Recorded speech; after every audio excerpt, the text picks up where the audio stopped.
Hello friends, आपका स्वागत है स्कॉलर एलाइट में। जो लोग ये वीडियो पहली बार देख रहे हैं तो उनसे रिक्वेस्ट है कि आप हमारे चैनल को सब्सक्राइब कर लीजिए ताकि जो भी वीडियोस मैं अपलोड करूंगा आपको नोटिफिकेशन के माध्यम से पता चलता रहे। चलिए स्टार्ट करते हैं। आज मैं आपको यहाँ पर भारतीय संविधान यानी कि इंडियन पॉलिटी कॉन्स्टिट्यूशन भारतीय संविधान के बारे में बताऊंगा। मेनली इसमें जो है पॉलिटी का, इंडियन पॉलिटी का जितना भी सेक्शन है जो हमारे एग्जाम्स में पूछे जाते हैं वो यहाँ पर मैं डिस्कस करूंगा। जैसा कि मैंने बताया था आप लोगों को कि प्रीवियस एग्जाम जो हुए हैं उनमें जो है आजकल संविधान से भी क्वेश्चन पूछे जा रहे हैं, ज्यादा क्वेश्चन पूछे जा रहे हैं कई एग्जामों में, तो इसलिए मैंने इसकी डिटेल सीरीज आप लोगों के सामने चालू की है। कई लोगों ने पूछा था मेरे से कि सर डिटेल कब से स्टार्ट करेंगे, तो इसलिए मैंने डिटेल स्टार्ट किया क्योंकि संविधान का डिटेल हमारे चैनल पे अवेलेबल नहीं था। तो हम इंडियन पॉलिटी को आज से स्टार्ट कर रहे हैं, तो आप लोग इन वीडियोस को देखिए। इसमें भी मैं बहुत अच्छे से आप लोगों को चीजें क्लियर करने की कोशिश करूंगा। तो ये आज का पहला भाग है।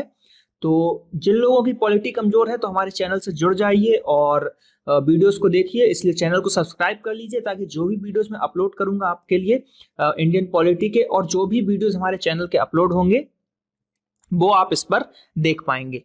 तो चलिए स्टार्ट करते हैं।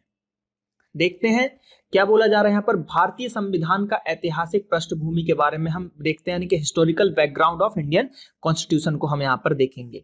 क्या बोला जा रहा है कि पंडित नेहरू यानी कि जवाहरलाल नेहरू जो कि हमारे पहले प्रधानमंत्री थे, उन्होंने कहा था कि वास्तविक लोकतंत्रात्मक स्वतंत्रता के लिए हमारे पास संविधान सभा के अतिरिक्त अन्य कोई मार्ग नहीं है।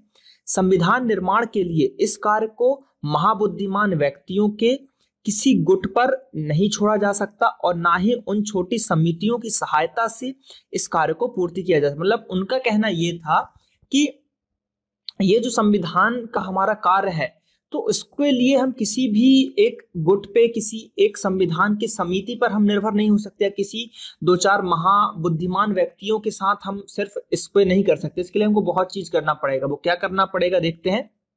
जो मात्र हितों के संतुलन को संविधान निर्माण का नाम दे रही हो, इससे बाहरी प्राधिकार की छाया में भी पूर्ण नहीं किया जा सकता। प्रभावी रूप से यह कार्य तभी पूर्ण हो सकता है जब राजनीतिक एवं सामाजिक स्थितियां विद्यमान हो और इसके लिए सामान्य जनता से उत्काष्ठा व स्वीकृति प्राप्त हो। यानी कि इनका कहना यह है कि अगर आपको संविधान बनाना है तो उसके लिए आपको राजनीतिक एवं सामाजिक स्थितियां उसमें विद्यमान होनी चाहिए और सामान्य जनता से स्वीकृति प्राप्त होनी चाहिए। ये सब चीजें होना चाहिए। भारत में संविधान सभा के सिद्धांत के सर्वप्रथम दर्शन 1895 के, कब, 1895 के स्वराज विधेयक में होते हैं, जिसे तिलक के निर्देशन में तैयार किया गया था। यानी कि जो स्वराज विधेयक था वो तिलक जी के निर्देशन में तैयार किया गया था। आगे क्या बोला जा रहा है हमारे पास कि 20वीं सदी में इस विचार की ओर सर्वप्रथम संकेत महात्मा गांधी ने किया, जब उन्होंने 1922 में अपने विचार व्यक्त करते हुए कहा कि भारतीय संविधान भारतीयों की इच्छा अनुसार ही होगा। दिसंबर 1936 के लखनऊ कांग्रेस अधिवेशन में संविधान सभा के अर्थ और महत्व की व्याख्या की गई। 1939 के कांग्रेस अधिवेशन में इस मांग को दोहराते हुए इस आशय का प्रस्ताव पारित किया गया। एक स्वतंत्र देश का संविधान निर्माण का एकमात्र तरीका संविधान सभा होगी। यानी कि एक तरीके से कांग्रेस अधिवेशन में यह बोला गया कि एक अगर आपको स्वतंत्र देश का संविधान आपको बनाना है तो उसके लिए एक संविधान सभा होगी। ठीक है, एकमात्र तरीका जो है उसके लिए एक संविधान, यानी कि पूरा का पूरा कि संविधान का सभा गठित कीजिए, उनके द्वारा उनको कुछ कार्य दीजिए। जिस तरीके से करके देखते हुए पूरे संविधान का निर्णय लिया जाएगा, कैसा हमारा संविधान बनेगा, इन सब चीजों के लिए सभा का गठन करना चाहिए। मेनली ये चीज बोला गया था। बात करते हैं क्या बोला जा रहा है कि अगस्त 1940 में प्रस्ताव में ब्रिटिश सरकार ने यह कहा कि भारत संविधान स्वभावतः स्वयं भारतवासी ही तैयार करेंगे। यानी कि जो भारत का संविधान है, भारत का जो संविधान है उसको कौन करेगा, भारतवासी ही तैयार करेंगे। तो वर्ष 1942 में क्रिप्स मिशन, तो देखिए क्वेश्चन यहां से ये उठता है कि 1942 क्रिप्स मिशन कब आया। क्वेश्चन ये उठता है कि क्रिप्स मिशन कब आया, तो क्रिप्स मिशन जो है आपका आया 1942 में, के द्वारा ब्रिटेन की स्पष्टता स्वीकार किया कि भारत में एक निर्वाचित संविधान सभा का गठन होगा। क्रिप्स मिशन के द्वारा यह बोला गया कि हाँ, भारत में एक निर्वाचित संविधान संगठन का गठन किया जाएगा, जो युद्ध के बाद भारत के लिए संविधान तैयार करेगी, परंतु भारतीयों द्वारा अन्य महत्वपूर्ण आधारों पर क्रिप्स मिशन को अस्वीकार कर दिया गया। यानी कि युद्ध के बाद बोला गया कि संविधान भारत तैयार करेगा, लेकिन भारतीयों के द्वारा यह मांग जो है उनके आधारों को अस्वीकार कर दिया गया, मना कर दिया उन्होंने। फिर क्या हुआ उसके बाद 1946 आ गया, 4 साल 1946, इसमें आया आपका कैबिनेट मिशन। कौन सा? कैबिनेट मिशन योजना। तो ये क्वेश्चन में बहुत बार पूछा जाता है कि कैबिनेट मिशन जो है वो कब का है, तो कैबिनेट मिशन है 1946 का। कब का? 1946 का। तो इसमें क्या किया गया? इसमें कहा गया कि भारतीय संविधान सभा के प्रस्ताव को स्वीकार कर इसे व्यवहारिक रूप प्रदान किया जाए। संविधान सभा का 12वां अधिवेशन 24 जनवरी 1950 को हुआ, यानी कि जो संविधान सभा हमारी बनी थी, इसको हम डिटेल में आगे देखेंगे, ये ब्रीफ में दिया हुआ है, डिटेल में हम पूरा इसको देखेंगे। तो 12वां अधिवेशन 24 जनवरी 1950 को हुआ और 308 सदस्यों के द्वारा संविधान पर हस्ताक्षर किए गए, और इसी अवसर पर डॉक्टर राजेंद्र प्रसाद को भारतीय गणतंत्र का प्रथम राष्ट्रपति चुना गया, और यह संविधान 26 जनवरी 1950 को लागू हो गया। यानी कि 26 जनवरी, ठीक है, 1950 को संविधान लागू हो गया और राष्ट्रपति जी को भी यहीं से चुन लिया गया। तो ये तो हमने ब्रीफ में देखा कि ऐसा ऐसा हुआ। पहले क्रिप्स मिशन के तरीके से बनाने की कोशिश की गई, लेकिन भारतीयों ने उसको मना कर दिया। फिर कैबिनेट मिशन आया, तो कैबिनेट मिशन योजना हुआ, उसमें भारतीय संविधान के प्रस्ताव को स्वीकार किया, और इस तरीके से करते हुए हमारा संविधान तैयार हुआ। तो ये तो हिस्टोरिकल एक हमारा बैकग्राउंड था। अब हम इसको डिटेल में देखते हैं। तो इसमें से आने की संभावनाएं 2-3 चीज जो है आपकी 1942 क्रिप्स मिशन, 1946 कैबिनेट मिशन, ये सब चीजें आपको याद रखना है। संविधान कब लागू हुआ? 26 जनवरी 1950। तो आगे बढ़ते हैं, अब देखते हैं कुछ हिस्ट्री से रिलेटेड थोड़े से फैक्ट जो संविधान के लिए बहुत इंपॉर्टेंट थे। तो देखिए क्या, यहां से देखते हैं, 16वीं शताब्दी में जब भारत अपनी समृद्धि के चरम पे था, तो लंदन के कुछ व्यापारियों ने 1599 ईस्वी में भारत में व्यापार के प्रयोजन से लंदन कंपनी की स्थापना की। इन्हीं दिनों यूरोप के कुछ अन्य व्यापारी भी भारत से व्यापार करने के लिए प्रयास थे, यानी कि यूरोप से भी कुछ लोग जो थे भारत में व्यापार करने के लिए इच्छुक थे और करने की कोशिश कर रहे थे। 1600 ईस्वी के अंतिम महीनों में लंदन कंपनी को भारत से व्यापार करने का अधिकार पत्र, यानी कि रॉयल चार्टर मिला। कब मिला? 1600 ईस्वी से। शीघ्र ही इस कंपनी ने ईस्ट इंडिया कंपनी के नाम से भारत में व्यापार करना शुरू कर दिया। किस नाम से? ईस्ट इंडिया कंपनी से। ठीक, ईस्ट इंडिया कंपनी से कर दिया। औरंगजेब की मृत्यु के बाद प्रशासन ने शक्तिहीन होने के साथ साथ भारत की राजनीतिक गतिविधियों में कंपनी के अधिकारों ने रुचि लेना शुरू कर दिया। यानी कि औरंगजेब की जब मृत्यु हो गई, तो राजकीय कार्यकालों में भी जो है अंग्रेजों ने, ये जो कंपनी के जो अधिकारी थे, उन्होंने उसमें अपना हिस्सा देने लगे, कुछ कुछ उसमें रुचि लेने लगे। वर्ष 1757, जो 1757 का पीरियड है, यानी कि प्लासी का युद्ध, जिसमें सिराजुद्दौला को पराजित कर कंपनी ने बंगाल पर अपना शासन जमा लिया। तो एक क्वेश्चन यहां से बनता है, 1757 में जो प्लासी का युद्ध हुआ था आपका, उसमें किस किस के बीच में हुआ था? तो ये हुआ था अंग्रेजों और सिराजुद्दौला के बीच में। फिर क्या हुआ? 1764 की बात आ गई, बक्सर का युद्ध। ठीक है, इसमें क्या हुआ? कंपनी ने विजय प्राप्त कर ली, यानी बक्सर का युद्ध भी जो हुआ कंपनी जीत गई। शीघ्र ही कंपनी ने अनेक भारतीय क्षेत्रों पर अधिकार प्राप्त कर लिया। कंपनी, ठीक है, भारत में कंपनी के बढ़ते राजनीतिक प्रभाव पर संसदीय नियंत्रण के लिए ब्रिटिश सरकार द्वारा समय समय पर अधिनियम पारित किए गए। कई सारे, जैसे चार्टर एक्ट आए थे हमारे, कई सारे एक्ट आने लगे कंपनी को विधिवत चलाने के लिए। इन अधिनियमों में भारतीय संसदीय शासन व्यवस्था का बीजारोपण किया, यानी कि यहीं से जो है भारत का जो हमारा संसदीय प्रणाली है उसका यहीं से बीजारोपण हो गया। और क्या किया गया कि भारत संविधान के निर्माण के लिए एक आधार भी तैयार हो गया। यानी कि देखिए, ये अंग्रेजों के द्वारा ये सब जो किए गए, पलासी का युद्ध हुआ उसमें वो जीत गए, बक्सर का युद्ध हुआ उसमें जीत गए, उसके बाद कंपनी ने अधिकार कर लिया हमारे लगभग भारत पे। फिर उसको चलाने के लिए जब रानी ने वहां से अपने कुछ अधिनियम बना के पेश करने लगे, तो वही सब अधिनियम जो है हमारे संविधान निर्माण का एक आधार उन्होंने ही तैयार किया एक तरीके से। क्यों किया, ऐसा क्यों बोला जा रहा है? क्योंकि जो 1935 का एक्ट है, इससे हमने इसमें 395 अनुच्छेद थे, ठीक है, 395 अनुच्छेद थे, तो लगभग इसमें से हमने आधे से ज्यादा अनुच्छेद को सीधे हमने कॉपी कर लिया था। तो इस तरीके से जो है संविधान का हमारा निर्माण हुआ था, इसलिए यहां पर ये बात बोली जा रही है। बात करते हैं, देखिए इसमें जो एक्ट आए, कौन कौन से एक्ट कैसे आए। तो सबसे पहले एक्ट आया हमारा रेगुलेटिंग एक्ट, जिसको 1773 में पारित किया गया। यानी कि रेगुलेटिंग एक्ट कब आया? 1773 में। इसमें कुछ प्रमुख बातें थी। ईस्ट इंडिया कंपनी पर संसदीय नियंत्रण की शुरुआत, यानी कि ईस्ट इंडिया जो कंपनी भारत में थी उस पे लंदन से रानी का शासन होने लगा। रानी वहां से बताने लगे कि आपको ऐसा वर्क करना है या ये करना है। सेकेंड पॉइंट है हमारे पास कि बंगाल के गवर्नर को बंगाल, बंबई तथा मद्रास तीनों प्रेसिडेंसियों का गवर्नर जनरल बनाया गया। बंगाल के गवर्नर को बंगाल, बंबई तथा मद्रास, जो कि अब चेन्नई है, ठीक है, कि तीनों प्रेसिडेंसियों का गवर्नर जनरल बना दिया गया। तो एक क्वेश्चन ये भी पूछा जाता है कि भारत में गवर्नर जनरल का पद कब आया? तो गवर्नर जनरल का पद आया रेगुलेटिंग एक्ट 1773 में।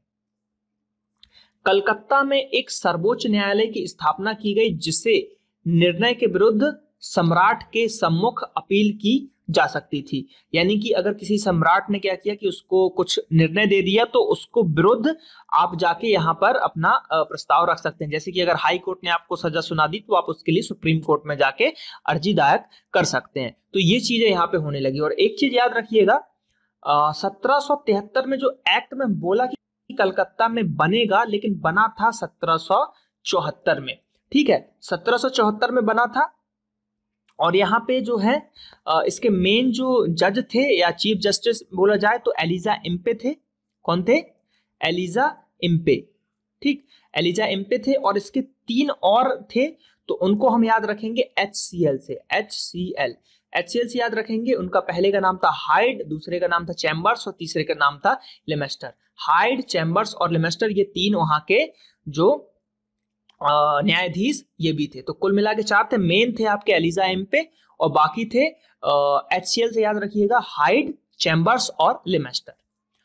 अगला देखते हैं, अगला आया न्यायाधिकार अधिनियम 1781, ट्रिब्यूनल एक्ट 1781। इसमें क्या किया गया कि सपरिषद गवर्नर जनरल को सर्वोच्च न्यायालय के अधिकार क्षेत्र से मुक्त रखा गया। यानी कि जो गवर्नर जनरल है उसको सर्वोच्च न्यायालय के अधिकार अलग रखा गया, उसका काम अलग था, सर्वोच्च न्यायालय का काम अलग था।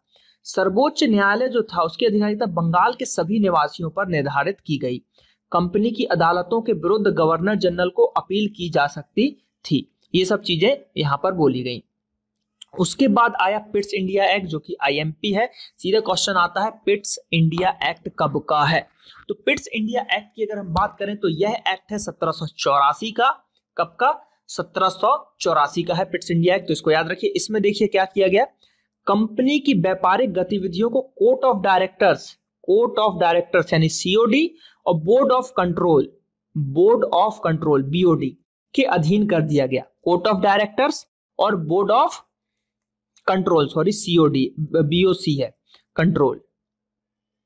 और तो इसको देखिए, कोर्ट ऑफ डायरेक्टर्स, ठीक, तो इसका जो हेड ऑफिस था वो इंडिया में ही था, ठीक है, लेकिन बोर्ड ऑफ कंट्रोल इसका हेड ऑफिस लंदन में था। कहां पे था? लंदन में था। इसको कैसे याद कर सकते हो? कंट्रोल आप कहीं से भी बैठ के कर सकते हो। आज हम अपने घर से भी बैठ के जैसे इंटरनेट का ही बात कर लें, आप कहीं से भी अपने जीमेल अकाउंट को कंट्रोल कर सकते हो, यूट्यूब चैनल है उसको भी कंट्रोल कर सकते हो, कहीं से भी बैठे हुए। तो कंट्रोल कहीं से भी किया जा सकता है। तो रानी जो थी आपकी लंदन में बैठ के कंट्रोल कर रही थी, लेकिन यहाँ पर डायरेक्शन की बात आ गई। तो डायरेक्शन अगर आपको देना है तो आपको ऑन द स्पॉट पे पहुंचना पड़ेगा जहां डायरेक्शन देना है। तो डायरेक्शन, क्योंकि कंपनी इंडिया में थी तो यहाँ पर आप डायरेक्शन दे रहे थे। तो कोर्ट ऑफ डायरेक्टर्स जो था वो इंडिया में इसका हेडक्वार्टर था, और बोर्ड ऑफ कंट्रोल जो था उसका लंदन में था, रानी के हाथ में। तो क्वेश्चन ये भी आता है COD और BOC का गठन कब हुआ? तो पिट्स इंडिया एक्ट में हुआ, जो कि 1784 था। इसके आगे देखते हैं यहाँ पर और क्या क्या चीजें हैं हमारे पास। चार्टर अधिनियम, देखिए चार्टर अधिनियम की शुरुआत हो गई थी 1793 से। ठीक है, 5 चार्टर अधिनियम आए थे तो उनको हम देख लेते हैं। तो चार्टर अधिनियम, पहला चार्टर अधिनियम था 1700, ये है फर्स्ट।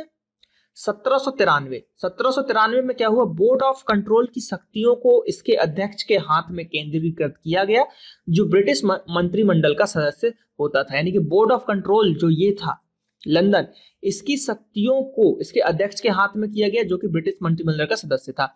कंपनी को अगले 20 वर्षों के लिए व्यापार का एकाधिकार दिया गया, यानी कि 1793 से ले आगे 20 वर्षों तक वो व्यापार करेगी, इसका अधिकार दिया गया। और इसमें एक चीज और हुआ पहले चार्टर में, कि जो बोर्ड था आपका, है ना, जो बोर्ड के सदस्य थे तथा उनके कर्मचारियों के जो वेतन थे, सैलरी थी, वो भारत के राजस्व से दिया जाएगा। ये बहुत ही आईएमपी क्वेश्चन है। क्वेश्चन ऐसा बनता है कि किस चार्टर अधिनियम में कंपनियों को या बोर्ड के सदस्यों को, कर्मचारियों को वेतन भारत के राजस्व विभाग से देने का प्रस्ताव आया या प्रस्ताव पारित किया गया। तो यह किया गया चार्टर अधिनियम 1793 में या फर्स्ट चार्टर एक्ट में। ठीक है, याद रहेगा। चलिए अगला पॉइंट देखते हैं, जो कि है आपका सेकेंड चार्टर। सेकेंड चार्टर है 1813 का, 20 साल बाद। इसमें आप 20 जोड़ोगे तो 1813 आएगा, 20 साल बाद। हर 20-20 साल में जो है चार्टर अधिनियम आपका आया हुआ है। तो यहां पर क्या हुआ, चार्टर अधिनियम 1813, charter act, second charter act. Question ऐसा भी पूछ सकते हैं, सेकेंड चार्टर एक्ट कब आया, तो 1813 में। इसमें क्या किया गया, कुछ ब्रिटिश व्यापारियों को भी व्यापार करने का अधिकार दिया गया। इस प्रकार कंपनी का व्यापार पर से एकाधिकार समाप्त हो गया, किंतु चाय के व्यापार का एकाधिकार कंपनी के पास ही रहा। देखिए मेनली इसमें जो है सेकंड में क्वेश्चन आता है चाय और चीन। चाय और चीन, यानी कि वो चाय का व्यापार कर सकता था और जो भी व्यापार करेगा चीन के साथ करेगा और थोड़े बहुत पूर्वोत्तर एरिया में करेगा। तो चाय और चीन से याद रखिए कि चार्टर अधिनियम सेकंड 1813 में चाय और चीन की बात की गई थी। एक क्वेश्चन और यहां से पूछा जाता है कि कंपनी का एकाधिकार किस चार्टर एक्ट में समाप्त हो गया। तो कंपनी का जो एकाधिकार था वो समाप्त हुआ आपका कब, सेकंड चार्टर में। तो ये चीजें आपको याद रखनी है, यही सब पॉइंट पेपर में बनते हैं। अगला चार्टर अधिनियम 1833। ठीक है, मतलब चार्टर अधिनियम 1833 में आया, इसको हम बोलेंगे थर्ड चार्टर। इसमें क्या हुआ, कंपनी के सभी व्यापारिक अधिकार समाप्त हो गए तथा कंपनी को मात्र राजनीतिक कार्य का अधिकार मिला, और वह भी ब्रिटिश क्राउन के नाम पर। बंगाल का गवर्नर जनरल संपूर्ण ब्रिटिश भारत का गवर्नर जनरल बना। तो मोस्ट आईएमपी क्वेश्चन की, भारत में गवर्नर जनरल, जो भारत का पूरा गवर्नर जनरल जो बन गया, जो बंगाल का था, वो कब आया, तो वो थर्ड चार्टर में आया। भारतीय कानूनों को एकीकृत एवं संहिताबद्ध करने के लिए विधि आयोग का गठन किया। भारतीय कानूनों को एकीकृत एवं संहिताबद्ध करने के लिए जो विधि आयोग था उसको गठन किया गया। तो ये सब चीजें हुई कब, थर्ड चार्टर में। चार्टर अधिनियम जो फोर्थ नंबर का है, ये हमारा फोर्थ चार्टर है। कब का है ये है आपका 1853 का। देखिए 20, जब 1793 में 20 जोड़ा हमने तो 1813 आया सेकंड चार्टर। 1813 में हमने फिर 20 जोड़ा तो 1833 आ गया। फिर इसमें हम 20 साल जोड़ेंगे तो 1853 हो जाएगा। तो हर 20-20 साल में चार्टर अधिनियम आ रहा है। तो यहां पर देखते हैं आगे क्या बोला जा रहा है कि 1853 का एक्ट अंतिम चार्टर एक्ट था। क्या था, अंतिम चार्टर एक्ट था। लेकिन ये अंतिम नहीं है, यहां पर है लेकिन ये अंतिम नहीं है, एक और चार्टर अधिनियम आया हुआ था। बंगाल के लिए लेफ्टिनेंट गवर्नर जनरल का पद सृजित किया, यानी कि बंगाल के लिए लेफ्टिनेंट गवर्नर जनरल का पद इसमें आया आपके फोर्थ चार्टर में। अब बात करते हैं जो भारत शासन अधिनियम एक्ट 1858। ठीक है, तो 1858, अभी 1853 था, 1800 क्या था आपका 53। तो देखिए इसको भी जो है फिफ्थ चार्टर के रूप में माना गया है, इसको भी फिफ्थ चार्टर के रूप में माना गया है। और यह इसलिए इतनी जल्दी आया क्योंकि 1857 की क्रांति हो गई थी बीच में।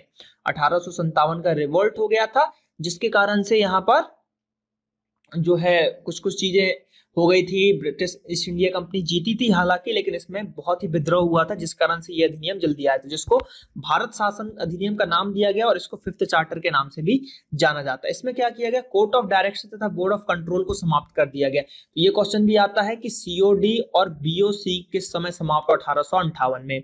भारत में सचिव का पद आया, ठीक है, भारत में किसका पद आ गया, सचिव का पद आ गया। भारतीय प्रशासन केंद्रीकृत हो गया तथा शक्तियां गवर्नर जनरल के हाथ में आ गई, जो भारत का सचिव के प्रति उत्तरदायी था। इस प्रकार ईस्ट इंडिया कंपनी की सत्ता पूरी तरह जो है समाप्त हो गई, यानी कि अब ईस्ट इंडिया कंपनी यहाँ पर खत्म हो गई और दूसरी चीजें जो है यानी कि ब्रिटिश क्राउन, उसके हाथ में सचिव का पद और पूरा समझ लीजिए रानी के हाथ में आ गया। अगला भारतीय शासन अधिनियम 1861। अब 1861 में क्या बात किया गया, 1861 में गवर्नर जनरल की शक्तियों का विस्तार किया गया, उसे अध्यादेश पारित करने की शक्ति प्राप्त हो गई। गवर्नर जनरल को बंगाल, उत्तर पश्चिम सीमा और प्रांत और पंजाब में विधान परिषद स्थापित करने की भी शक्ति मिल गई। इन विधान परिषदों द्वारा पारित विधियां गवर्नर जनरल की स्वीकृति के बाद ही प्रवर्तनीय थी, यानी कि इसमें जो भी आप कुछ पारित करोगे, गतिविधियां कुछ भी इसमें बताओगे, जो भी जनरल स्वीकृति होगी तो गवर्नर जनरल जब इसकी स्वीकृति दे देगा उसके बाद ही चेंजेस आप कर पाओगे। भारत में अंग्रेजी राज की शुरुआत के बाद पहली बार भारतीयों को विधायी कार्य से जोड़ा गया, ठीक है, ये सब चीजें इसमें हुई। मेनली हमको इतना सारा चीज याद नहीं रखना है, हाँ पीएससी में मेंस वगैरह में अगर आ जाता है तो वहां पे ये लिखने के काम आएगा, लेकिन अगर यहाँ पे बात करें ऑब्जेक्टिव में, आपको याद रखना है भारत शासन अधिनियम 1861 का है, भारत शासन अधिनियम 1858 का है। तो ये इनकी सीरीज चल रही है भारत शासन अधिनियम की, ठीक है। भारत शासन अधिनियम अब बात करते हैं 1892 की। इसमें क्या किया गया, केंद्रीय तथा प्रांतीय व्यवस्थापिका परिषद में गैर सरकारी सदस्यों की संख्या में वृद्धि हो गई, यानी कि जो गैर सरकारी हैं, यानी कि जो पक्के पे नौकरी में नहीं है, सरकारी प्राइवेट की तरह काम कर रहे हैं। अप्रत्यक्ष चुनाव की प्रणाली स्टार्ट हुई, तो पहला चुनाव अप्रत्यक्ष चुनाव का इसमें हुआ।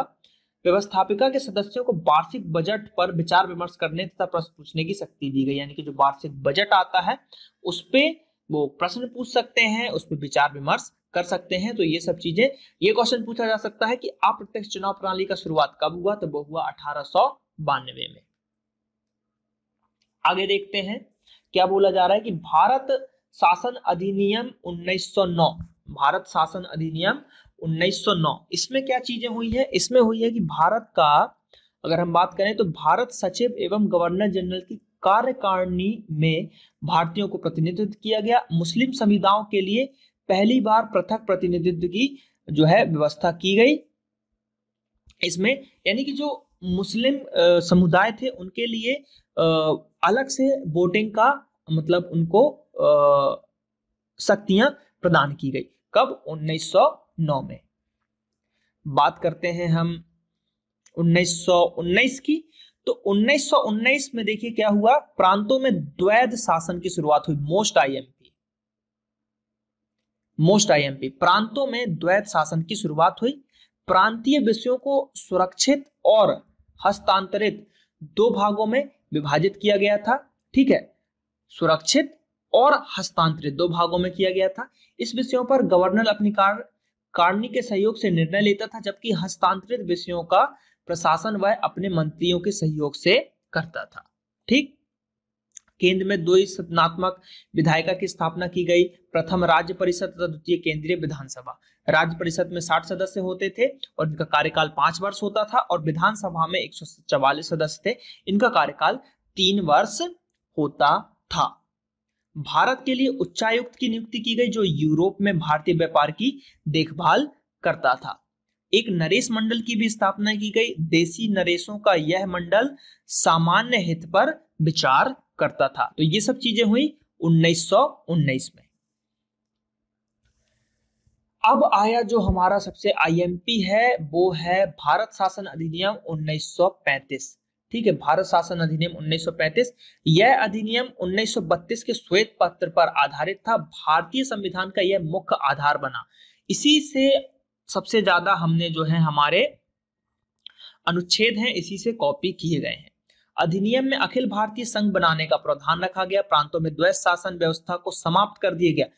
मोस्ट आईएमपी, प्रांतों में द्वैध शासन पहले तो स्टार्ट कब हुआ, तो स्टार्ट हुआ 1919 में। प्रांतों में द्वैध शासन समाप्त कब हुआ, तो 1935 में। और प्रांतों में पूर्ण उत्तरदायी सरकार बनाई गई। केंद्र में द्वैध शासन की स्थापना हो गई। अगेन आईएमपी, प्रांत में स्टार्ट हुआ 1919 में, बंद हो गया 1935 में। केंद्र में स्टार्ट हुआ 1935 में। ठीक, द्वैध शासन। सुरक्षा, वैदेशिक संबंध एवं धार्मिक मामलों को गवर्नर जनरल के हाथ में केंद्रित किया गया तथा अन्य मामलों में गवर्नर जनरल की सहायता के लिए मंत्रिमंडल की व्यवस्था की गई। संघीय न्यायालय की स्थापना की गई जिसके विरुद्ध अपील प्रिवी कौंसिल लंदन में की जा सकती थी, जिसके लिए हम अपील लंदन में कर सकते थे। ब्रिटिश संसद को सर्वोच्च माना गया, यानी कि ब्रिटिश का जो संसद था उसको हमने सर्वोच्च माना। तो देखिए ये जो देखिए क्वेश्चन आता है कि हमारा जो संविधान है उसमें किस अधिनियम की सबसे ज्यादा भूमिका है, तो वो है भारत शासन अधिनियम 1935 का ही। ये आपको याद रखना पड़ेगा। ठीक है, चलिए अब बात करते हैं संविधान की जो संरचना हुई, कैसे क्या हुई, उन सब चीजों पे थोड़ा सा डिस्कस करते हैं। तो संविधान की अगर संरचना की बात करें तो कैबिनेट मिशन 24 मार्च 1946 को कैबिनेट मिशन भारत में आया और इस मिशन के सदस्य लॉर्ड पैथिक, ठीक है, मतलब Pethick Lawrence, sir Stafford, Cripps तथा एबी अलेक्जेंडर। तो पैथिक लॉरेंस और क्रिप्स तो थे ही इसमें, जिससे क्रिप्स मिशन नाम पड़ा, और एबी अलेक्जेंडर। तो ये चीज आपको याद रखना है, Pethick Lawrence, sir Stafford, Cripps, या फिर आप लॉरेंस, क्रिप्स और अलेक्जेंडर याद रखें।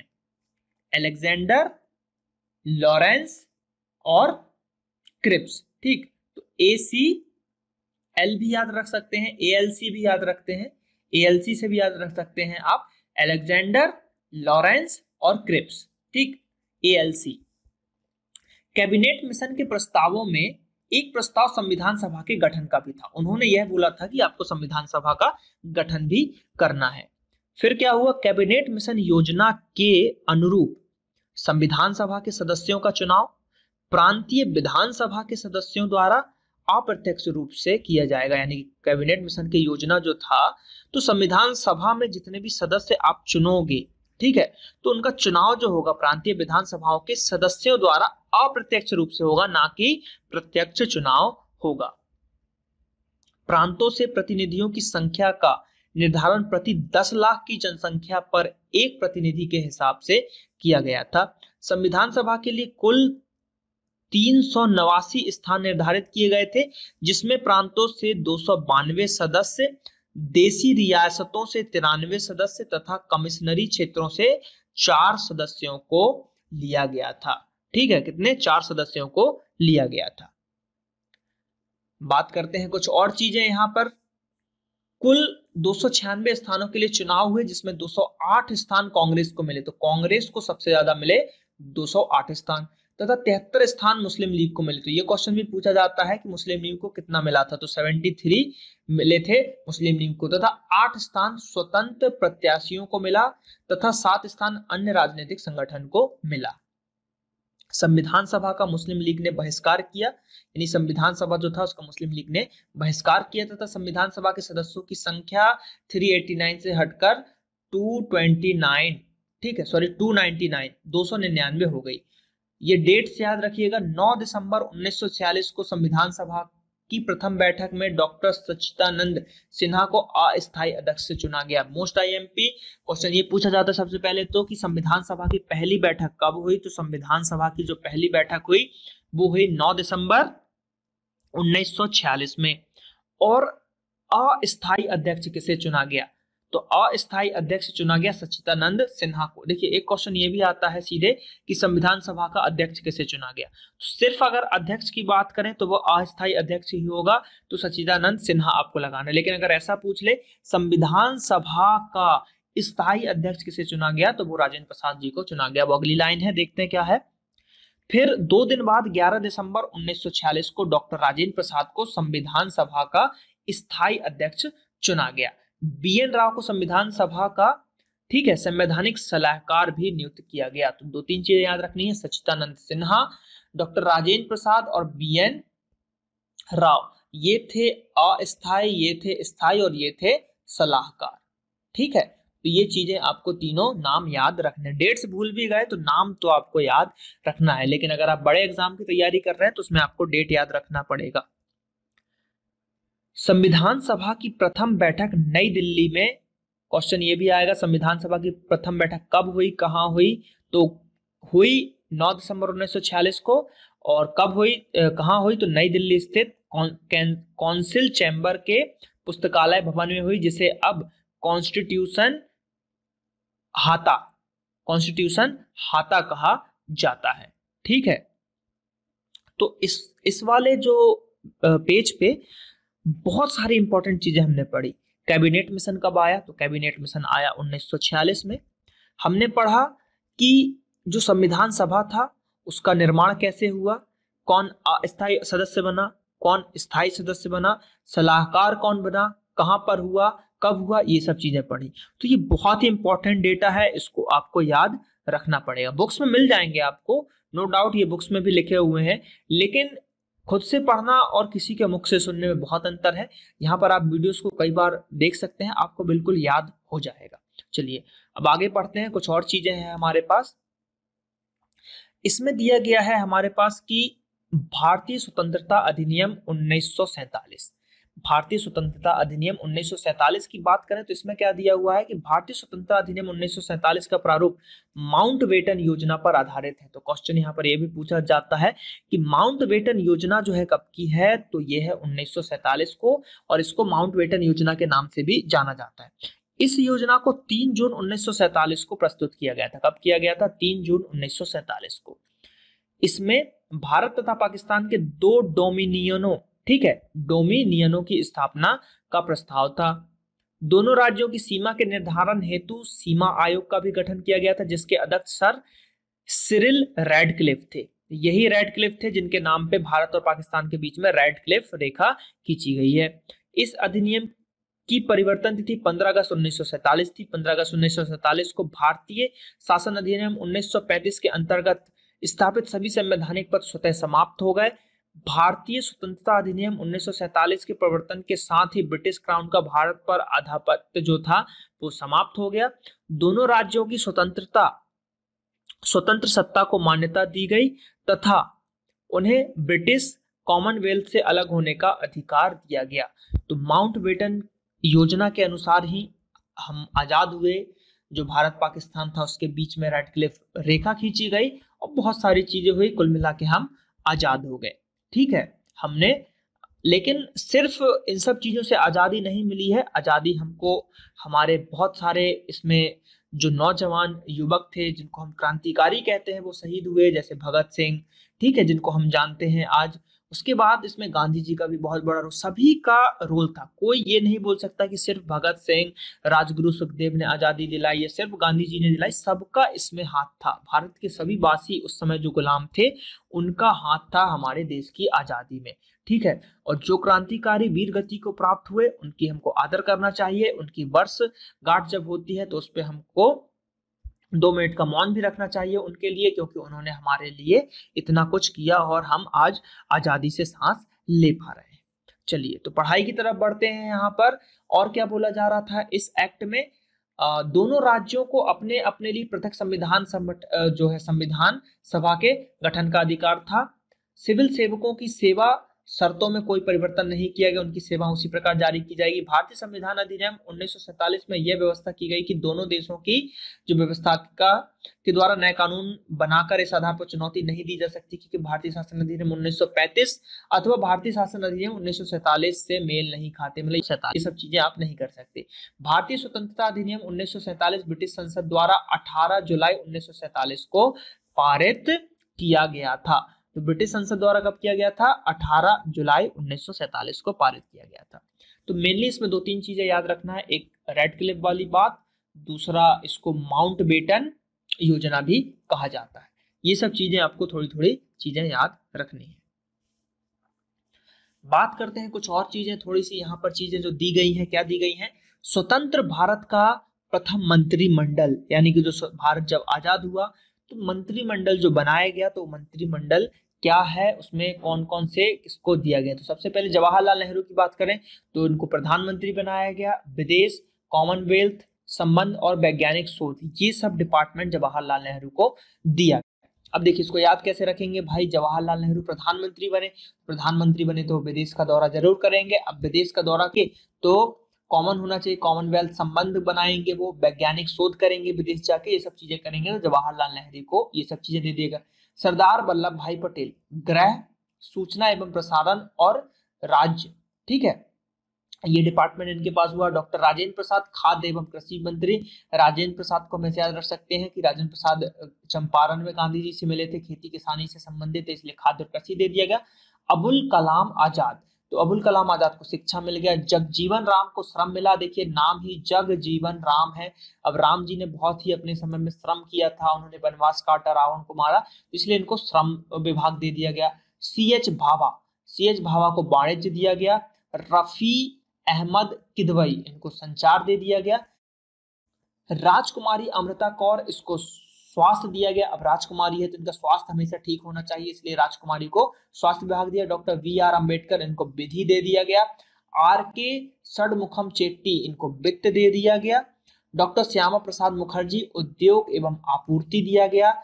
एन.वी. गाडगिल को खाद्य, खदान एवं ऊर्जा का, ये सब चीजें यहाँ पर दिया गया। और 23 अगस्त 1947 को सरदार वल्लभ भाई पटेल को उप प्रधानमंत्री बनाया गया। तो क्वेश्चन यहाँ पे आता है फर्स्ट उप प्रधानमंत्री कौन थे, तो फर्स्ट उप प्रधानमंत्री हमारे सरदार वल्लभ भाई पटेल थे। कौन थे, सरदार वल्लभ भाई पटेल, और जिनको जो है गृह, सूचना एवं प्रसारण का भी अधिपत्य दिया गया था। तो इनमें से जो है देखिए क्वेश्चन पूछा जाता है, एक स्वास्थ्य का पूछा जाता है, शिक्षा का पूछा जाता है, वाणिज्य का भी पूछा जाता है। ये सब क्वेश्चन जो है एग्जाम्स में आ चुके हैं कि स्वतंत्र भारत का पहला जो मंत्रिमंडल था उसमें श्रम विभाग किसको दिया गया, या वाणिज्य विभाग किसको दिया गया, वित्त विभाग किसको दिया गया, इस तरीके से क्वेश्चंस एग्जाम में पूछे जाते हैं, तो ये आपको याद रखना है। हम बात करते हैं अगले क्वेश्चन की, अगले पॉइंट्स में क्या दिया जा रहा है कि संविधान सभा द्वारा संविधान की रचना, यानी कि संविधान सभा थी उसके द्वारा संविधान की रचना की गई, कितने पैसे लगे, कितना समय लगा, वो देखते हैं। तो प्रारूप समिति के अध्यक्ष डॉक्टर वी.आर. अम्बेडकर थे। प्रारूप समिति के अध्यक्ष कौन थे, डॉक्टर वी.आर. अम्बेडकर थे। संपूर्ण संविधान के निर्माण में 2 वर्ष 11 महीने और 18 दिन लगे। संविधान के प्रारूप खंडवार विचित्र 15 नवंबर 1948 से 17 अक्टूबर 1949 के दौरान पूरा किया। अंतिम रूप से संविधान में 395 अनुच्छेद और 8 अनुसूचियां थी। संविधान के कुछ प्रावधान 26 नवंबर 1949 को लागू किए गए तथा शेष 26 जनवरी 1950 को लागू किया। यानी कि 26 जनवरी 1949 को संविधान लागू हो गया था, लेकिन पूरी तरीके से लागू नहीं हुआ था। पूरी तरीके से 26 जनवरी 1950 को लागू हुआ। संविधान सभा पूर्ण प्रभुत्व सत्ता संपन्न संस्था नहीं थी। 15 अगस्त 1947 भारतीय स्वतंत्रता अधिनियम परिवर्तित होने के बाद यह पूर्ण प्रभुत्वता संपन्न संस्था हो गई। इसलिए जो 26 नवंबर है इसको हम संविधान दिवस के नाम से भी जानते हैं और संविधान दिवस के रूप में इसको मनाया भी जाता है। तो यहाँ पर जो है हमारा वीडियो समाप्त होता है। यहाँ पर हमने देखा आज संविधान सभा का निर्माण, संविधान कैसे निर्माण हुआ, कितने दिन लगे, कैसे क्या हुआ, इसकी हिस्ट्री आज हमने जानी। तो ये पार्ट फर्स्ट था। ऐसे ही कई पार्ट आएंगे डिटेल, जिसमें हम पूरे डिटेल में चर्चा करेंगे इसका। तो चलिए अब आप लोग चैनल को सब्सक्राइब कर लीजिए। ये हमारी वेबसाइट है, इस पे भी जाके आपको मटेरियल्स मिल सकते हैं। अभी वेबसाइट बन रही है, पूरी तरीके से बनी नहीं है। और आप फेसबुक पेज को लाइक कर लीजिए, ट्विटर पे फॉलो कीजिए, इंस्टाग्राम पे भी आप हम लोग को फॉलो ज्यादा कर सकते हैं।